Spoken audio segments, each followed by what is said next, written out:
Hello guys, मेरा नाम दीपा है और मैं आपको पढ़ा रही थी। आज हम लेते हैं व्याकरण, हिंदी व्याकरण में से कौन सा टॉपिक लेते हैं? अलंकार का। अलंकार का जो टॉपिक है वो बहुत ज़्यादा मोस्ट इम्पोर्टेंट है। वो मतलब हर जगह आएगा आपका, टीचिंग में, टेट एग्जाम में, और इसके अलावा जहाँ पर भी मतलब हिंदी आती है 10-15 नंबर की हिंदी हर जगह आती है। एसएससी से रिलेटेड हो गए, पुलिस का हो गया, कोई भी एग्ज़ाम हो गया, मतलब हिंदी हर जगह आती है। और वहाँ पर जो अलंकार है, ये अलंकार मतलब जहाँ भी हिंदी आती है जिस भी पेपर में, वहाँ पर आपको अलंकार ज़रूर मिलेंगे। तो आज मतलब इन शॉर्ट में पढ़ते हैं, जो मतलब मेन बातें आती हैं ना, इन शॉर्ट में पढ़ते हैं आज। तो अलंकार, अलंकार का मतलब क्या होता है? आभूषण। आभूषण मतलब जो मतलब एक भाव को उत्पन्न करता है। एक जैसे कि स्त्री होती है, लड़कियां होती हैं, वो आभूषण पहन के सुंदर लगती है, तो वही अलंकारों का काम होता है। वे शब्दों में आभूषण भर देते हैं, मतलब उसको सुंदर बना देते हैं, शब्दों को बहुत सुंदर बना देते हैं।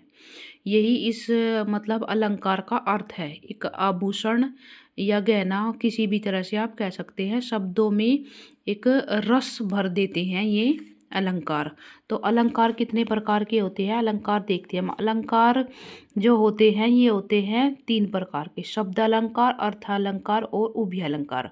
तो इसमें मोस्टली जो शब्द अलंकार होते हैं ना, उसमें किस किस चीज़ की आवृत्ति होती है? शब्दों की आवृत्ति। कै ख गह जैसे हो गए, तो इनकी शब्दों की जहाँ पर आवृत्ति होगी, एक शब्द की, जहाँ हर जगह, जैसे यहाँ चारूचंद की, तो च की हो रही है। अर्थालंकार में क्या होता है? एक शब्द के कई कई अर्थ हो जाते हैं। और जिन मतलब उभय उभय अलंकारी, इनमें क्या होता है? मतलब इनमें दोनों दोनों चीज़ों को मिक्स कर देते हैं। शब्द भी होंगे, शब्द और अर्थ मतलब दोनों एक दूसरे पर डिपेंड होंगे उभय अलंकार में।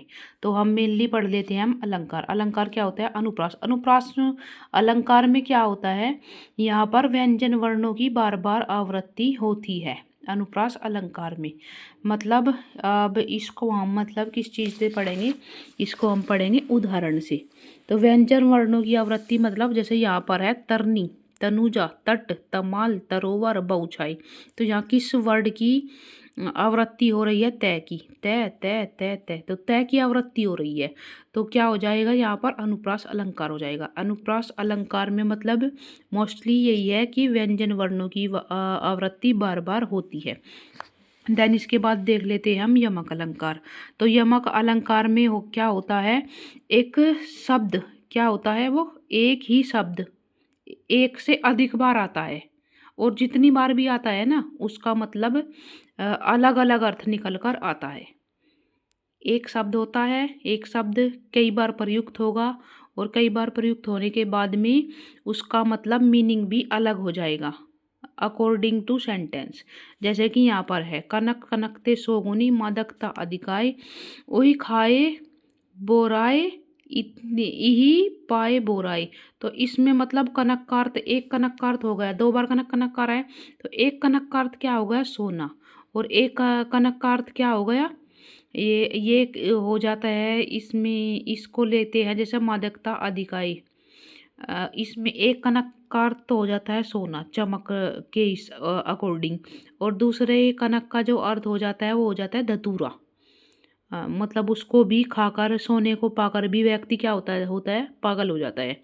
और जो धतूरा होता है ना, धतूरा मतलब हम देख सकते हैं जैसे कि नशीली चीज़ों में आता है ना, नशे की चीज़ों में आता है धतूरा। तो उसको पीकर भी क्या हो जाता है मनुष्य? उसको पीकर भी पागल हो जाता है। तो 2 अर्थ इसके दिए गए हैं कनक कनक के। और इसके बाद आ जाते हैं हम श्लेष अलंकार। तो श्लेष अलंकार में क्या होता है? यहाँ एक शब्द जो होगा ना, एक ही बार प्रयुक्त होगा, लेकिन क्या होगे? शब्द हर जगह, जैसे कि एक शब्द होगा, जैसे 4 सेंटेंसेस यहाँ पर दिए गए हैं, ये दिए गए हैं, शब्द तो एक है लेकिन हर जगह उसका भाव अलग अलग हो जाएगा श्लेष अलंकार में।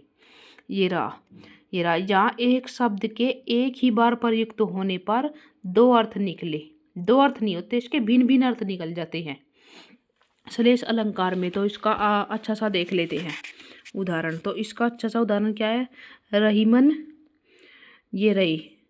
इसका अच्छा सा उदाहरण क्या होता है? रहीमन जो गति दीप की कुल कपूत गति सोए, बाए उजागर लगे बड़े अंधेरो होए। मतलब इस दोहे में क्या हो रहा है? बारे और बड़े शब्दों में सलेस अलंकार है। बारे और बड़े क्या है? मतलब शब्द एक है। जैसे कि हम कह सकते हैं, इससे अच्छा उदाहरण मैं अपनी तरफ से आपको बताती हूँ। रहीमन पानी राखिए, बिन पानी सब सून, पानी गए न उबरे, मोती मानुष चून। तो मतलब पानी एक शब्द है और उसके अर्थ भिन्न भिन्न निकल रहे हैं।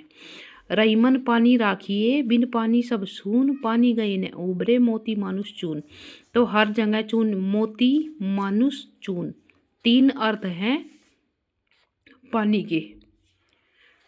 मोती के साथ अलग हो जाएगा, चमक में हो जाएगा। पानी के साथ क्या होगा? मोती मानुष, मनुष्य के साथ में अलग अर्थ हो जाएगा। और चून, चून में मिल जाएगा पानी, तो क्या हो जाएगा? मतलब वो गुथ जाएगा। तो इस तरह से अलग अलग भाव हो जाएंगे एक ही चीज़ के। देन इसके बाद आ जाते हैं हम उपमा अलंकार। तो उपमा अलंकार में क्या हो जाती है? इसमें क्या हो जाता है? इसमें तुलना की जाती है। उपमेय में उपमान की तुलना यहाँ पर की जाती है। तो यहाँ पर इसमें मतलब उपमा अलंकार में कुछ शब्द देते हैं, कुछ शब्द के माध्यम से मतलब इसकी पहचान होती है उपमा अलंकार में। ये तो बहुत सारी चीज़ें यहाँ पर दी गई है, पर उपमेय में उपमान की यहाँ पर समानता बताई जाती है। उपमेय जैसे कि यहाँ पर है, लघु तरण हंसनी सी सुंदर, तिर रही खोल पालों के पार। तो सुंदर, हंसनी सी सुंदर, तो यहाँ पर क्या होती है? समानता बताई जाती है उपमेय में उपमान की। तो यहाँ पर सी दिया गया है ना, सी, सरस, सा, इस तरह के वर्ड होते हैं जो मतलब उपमा अलंकार की पहचान बताते हैं। सा, सरस, सम, इस तरह के वर्डों से हम उपमा अलंकार की पहचान करते हैं। सो गाइस, मैंने आपको ये 4 अलंकार बता दिए हैं और इसके बाद हम 4 अलंकार नेक्स्ट वीडियो में करेंगे। और अगर आपको मेरी वीडियो अच्छी लगती है तो आप कमेंट करके ज़रूर बताया करो। Thank you guys.